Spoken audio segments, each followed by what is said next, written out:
विचारधारा की बीजेपी बात करती है। उस विचारधारा ने जब देश आजाद हुआ और भारत का संविधान लिखा गया, उस समय आरएसएस और हिंदू महासभा की मांग थी कि भारत का संविधान मनुस्मृति पर आधारित होना चाहिए।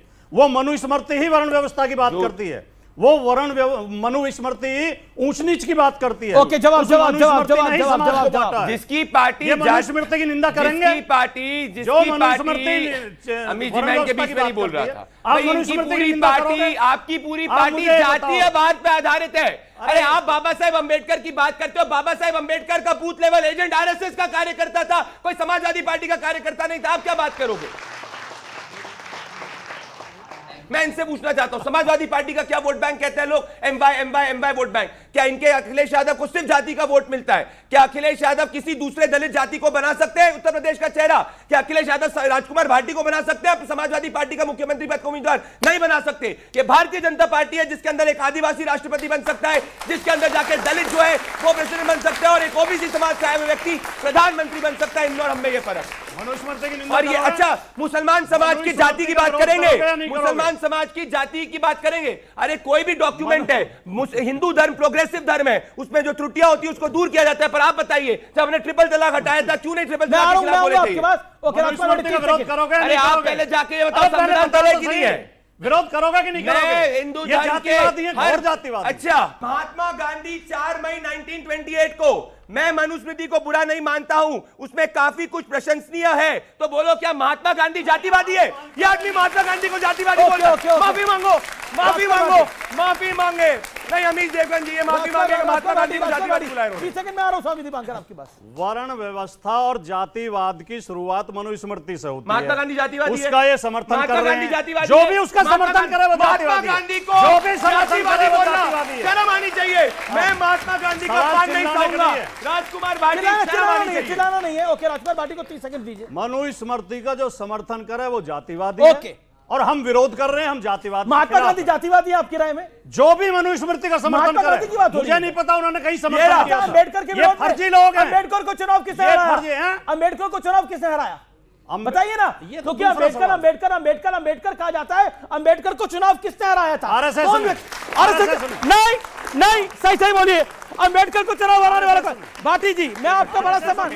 Bhati ji, I regard you a lot. You are one of the finest spokesperson of the party. मैं पूछ रहा हूं क्योंकि बार बार दलित की बात हो रही है, मनुस्मृति की बात हो रही है।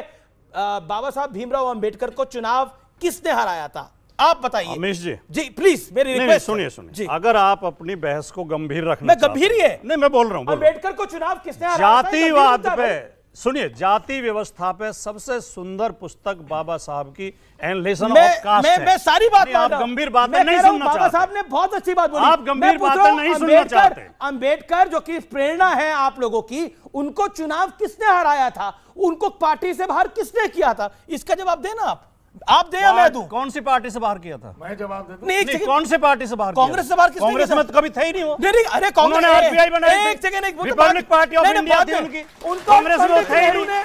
पंडित नेहरू ने उनको चुनाव, कांग्रेस ने उनको चुनाव हराया। फर्जी बात है। कांग्रेस ने उनको चुनाव हराया। कांग्रेस में कभी नहीं, कांग्रेस ने चुनाव हराया। बाबा साहब कांग्रेस में कभी नहीं। बाबा साहब को कांग्रेस ने चुनाव हराया। कृपया, बाबा साहब को कांग्रेस ने चुनाव हराया। कांग्रेस बाबा साहब अम्बेडकर को चुनाव किसने हराया था? आप तो आम आदमी पार्टी के प्रवक्ता हैं, बताइए किसने हराया था? देखिए, नहीं, बताइए किसने हराया था, सच बताइए। नहीं, आप आज का जो बहस का जो मुद्दा है वो क्या है? बिल्कुल। अच्छा, मुझे बताइए, आप बताइए ना सर। गांधी गोली किसने मारी? नहीं, नाथूराम गोडसे ने। कौन था वो? नाथूराम गोडसे। कौन था वो? नाथूराम गोडसे कौन था वो? नाथूराम गोडसे किस पार्टी से आता है वो? बीजेपी से तो नहीं आता है। कौन सी आइडियोलॉजी उसकी? देखिए, अब मेरे में कौन सी पार्टी उसकी पूजा करती है? ऐसा सवाल मैंने कौन सा पूछ लिया है? पूछिए, बताइए ना। अम्बेडकर साहब को चुनाव नहीं, पार्टी ने हराया।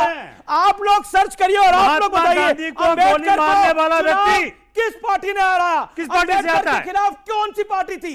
पंडित नेहरू कहां खड़े थे? ये देश जाने और समझे आज कि अम्बेडकर की बात करने वाले अम्बेडकर के विरोधियों के साथ खड़े हैं और डंके की चोट पर खड़े रहे हैं। आप बात करते हैं, देखिए ये नया भारत है, ये झूठ ये झूठ फरेब, फर्जी ये बात है। नया भारत ये है, फर्जी ये बात है। झूठ फरेब प्रोपेगेंडे से नहीं फंसेगा। ये ऑपरेशन सिंदूर वाला भारत है। इसलिए अंबेडकर की बात करके अंबेडकर को हराने वाले लोगों के साथ जो खड़े होते हैं, ये देश देखेगा और देखता रहेगा। इसलिए किसी को माफ नहीं किया जाएगा। बिल्कुल सीधी सी बात है भाई। अंबेडकर को कांग्रेस ने चुनाव हराया, कांग्रेस पार्टी अंबेडकर के खिलाफ थी, और आज कांग्रेस पार्टी के साथ समाजवादी पार्टी, राजद सब खड़े हैं। सीधी सी बात है। ओके स्वामी दिवांकर आप बोलिए। मैं एक बात बड़ी महत्वपूर्ण कहना चाहता हूं, क्योंकि मुझे लगा कि बच्चे सब बैठे हैं, यूथ बैठा, बताना चाहिए और बोलना चाहिए। मनुस्मृति पर भाटी जी ने चर्चा किया और मनुस्मृति पर बहुत सारे लोग बात करते हैं, मगर मैं एक बात जानना चाहता हूं कि मनुस्मृति कभी पढ़ी है? मैंने पढ़ी है। मनुस्मृति के मैं चर्चा कर सकता हूं। मैं बिल्कुल आप ही से एक एक बात पर चर्चा कर सकता मैं अपनी बात कहूं, आप उसका संवाद में उत्तर दीजिएगा। पूछिए आप। मनुस्मृति के श्लोक कितने हैं? मनुस्मृति के कौन से श्लोक से आपको समस्या है?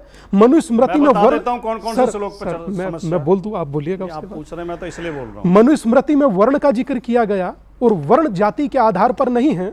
डॉक्टर अंबेडकर की पुस्तक है who are Shudras, chapter number 1 paragraph number 3 पर बहुत स्पष्ट लिखा है कि जिस शूद्र शब्द का जिक्र लोगों की जातियों से जोड़कर वर्तमान देखा जा रहा है, उसका जाति से लेना देना नहीं है। उसके बाद अगर जातियों में बांट दो, तो वह आपकी इच्छा हो सकती है। देखिए सबसे खराब बात क्या है, जो श्लोक इनके पक्ष में पढ़ रहा होगा उसे तो असली बता देंगे, जो इनके विरोध में पढ़ रहा होगा उसे नकली बता देंगे। मनुस्मृति में बहुत सारे खराब श्लोक हैं, आप पूछेंगे तो मैं बता दूंगा, अब आप उनसे पूछ लीजिए बस। आपको जी एक सेकंड, सतीश के सिंह और सोमनाथ भारती फर्स्ट यू, क्या आपको लगता है, देखिए इस बहस के दो है, ये तो दिवाली का मौका है और चुनाव का मौका भी है।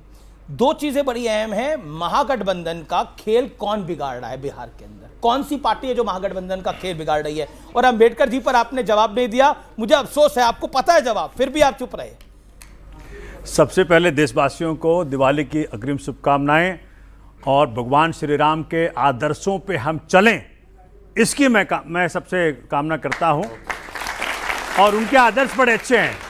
और भैया ने कहा जय श्री राम, मैं कहता हूं आप सब बोलें जय सिया राम। बिल्कुल, जय सिया राम, क्योंकि सिया बहुत जरूरी है, सिया के बगैर राम अधूरे हैं। बिल्कुल सही बात है। और दूसरी बात इन्होंने कही भी पटाखे भैया 2018 में एनजीटी का आदेश था कि भाई जो नॉर्मल पटाखे हैं बैन कर दिया जाए, क्योंकि यहां पे एनवायरमेंट की मुसीबत है। और उन्होंने परमिट किया था, ठीक है हम ग्रीन पटाखे चलवाएंगे। लेकिन भाजपा शासित दिल्ली पुलिस ने जो कंडीशंस लगाए थे, एनजीटी ने बाद में सुप्रीम कोर्ट ने लगाए, उसको नहीं लागू करवा सके। उस कारण से 2020 में फिर एनजीटी ने ग्रीन पटाखे भी बंद कर दिए।